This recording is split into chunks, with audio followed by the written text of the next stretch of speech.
Well, it was nearly 5 years ago when a family of 8 from Woodland, Washington died after their SUV was driven off a cliff in Northern California. In the months and years that followed, investigators discovered the crash was an act of murder. We've covered the Hart family murders extensively here on Coin 6 in Portland, CW. Now there's a new book out that takes a close look at the murders and the child welfare system. It's called We Were Once a Family, a riveting indictment of the child welfare system. Joining us is author and law and courts reporter for the Texas Tribune, Roxana Asgharian. Good morning. Thanks for joining us. Thanks for having me. Appreciate you taking the time. What motivated you to write this book? It's obviously, again, something that we've covered extensively here in Portland. What drew your eye to this? Yeah, so I live in Texas, and all 6 kids were born in Texas.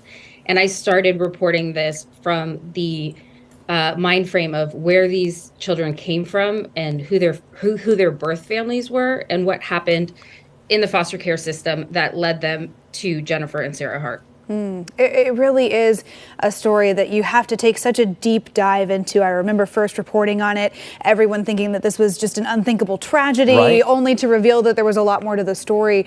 What were some of the biggest takeaways from your research into the Hart family? Yeah, I think one of the major takeaways was just how broken the child welfare system is, and how the adoptive parents were treated so vastly differently from how the birth families were treated in the child welfare system.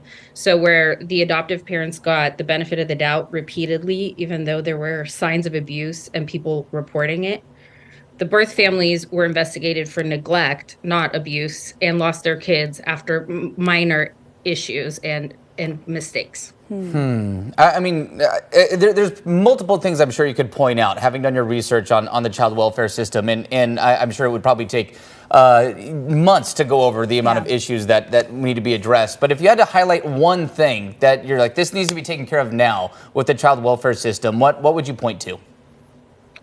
I think it's those neglect cases. I think that the child welfare system could really limit the removals from families for things like neglect, which can be confused for poverty, and focus on the cases of actual physical abuse.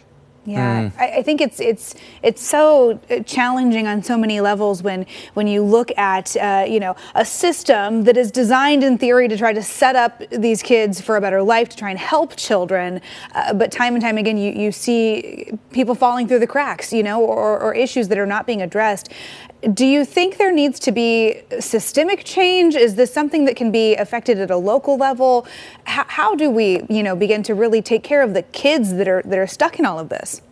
Yeah, I think there definitely needs to be systemic change. I think it's a big patchwork of city and county and state agencies. And that was part of the issue, is that the Hart family moved from state to state. And so I think there both needs to be local action. And also we need to be thinking about how do we change the system for the benefit of these kids. Yeah, no doubt about it. It is a very complex story, not just about the Hart family, but the system throughout the country, at a state, local, federal level, what have you.